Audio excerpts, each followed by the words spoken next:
Hi everyone, welcome to or welcome back to my channel. If you are new here, please feel free to leave a like, comment down below and subscribe, and yeah, let's get on with the video.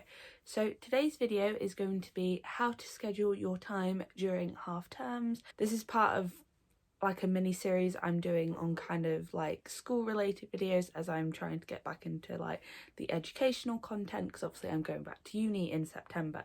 Now this is more focused towards like people who are in secondary school and sixth form, mainly sixth form, because this is these were the tips that I used, but you can use them for whatever half term you want. I'm gonna tell you how I used to schedule my half-term holidays in terms of work, revision, that sort of thing. So first thing you want to do is obviously check when your half-term is.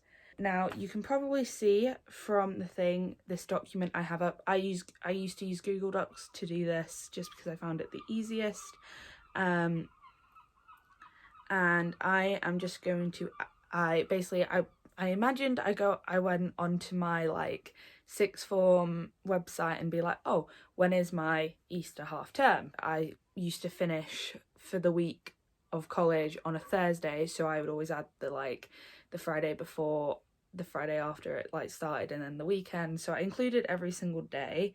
For simplicity's sake, I basically create a column with two columns and then a lot of rows, and then I'd put date and then to do, and then I'd basically write down all the dates of the thing. You can write this out fully, you don't have to. I used to because I found it easier. So we're just gonna say Friday the 25th. I'm not gonna write out everything, like I'm just gonna write it quickly in note form. Then we have our table, and I'm just gonna not do dates for now. I'm sorry if the way I've done this is annoying, but I do apologise.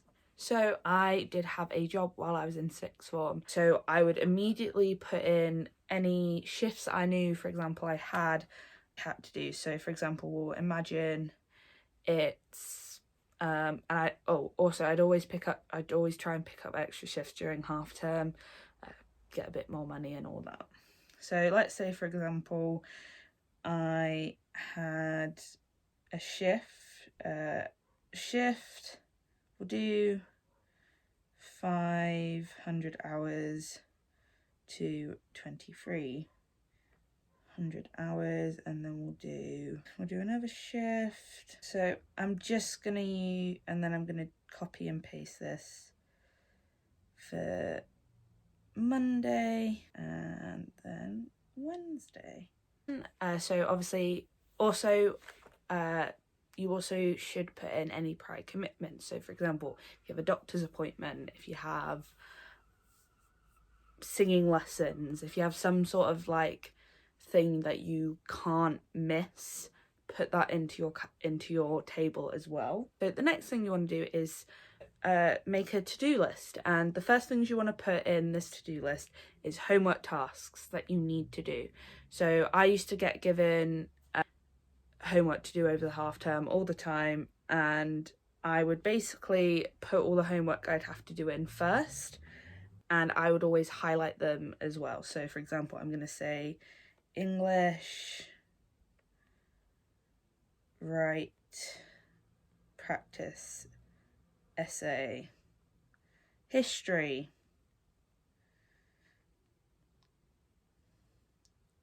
answer, section B, question, and then we'll do psych,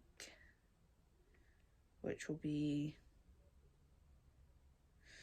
what should we do? Answer questions 1 to 5 on bio psychology. Then, so you've got your homeworks, and then what you want to do is you want to put them in bold, that sort of thing, so you know for a fact you have to do them. Then what you want to do is make a list of things you would like to do. This can be anything ranging from like social activities with friends to, can also be included in the prior commitments. Like for example, if you've said you're going to meet up on Tuesday, you would put in your table with we'll call this imaginary friend Bob. Meet up with Bob. And these like tasks that you want to do but you don't have to do, for example, you then list those as well. So for example, this is usually when you would like to do revision. So I'm going to put section B, essay plans, and then psychology, flashcards, cinema date.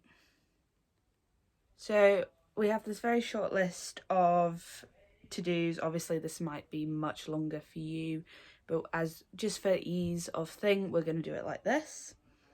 So for example, we're going to put our like bold tasks first. So I'm going to put English, and I'm going to be realistic, and I'm going to say I'll do it on Friday before my shift.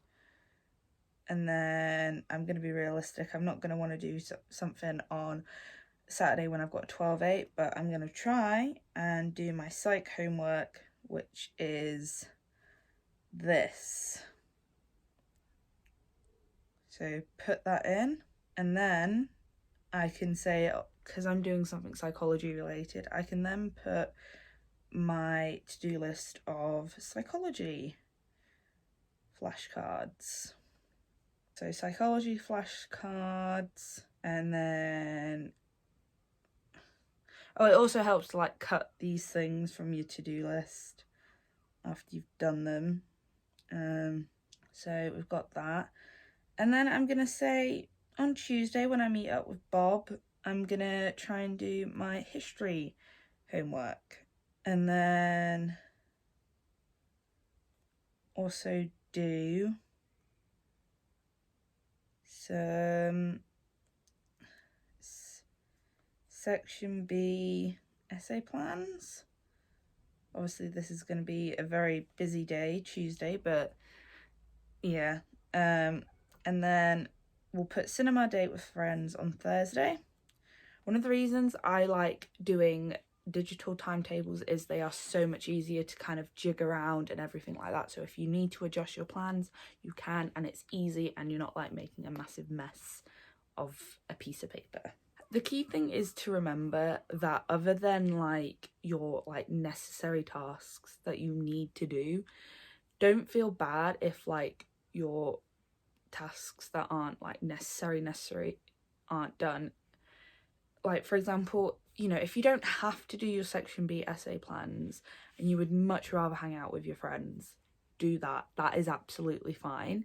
Obviously, but this is when you like don't need to do them. Obviously, there is a difference between wanting to do some section B essay plans or wanting to do flashcards because you don't really have to, then needing to do them, and obviously that is when your priorities would shift a bit.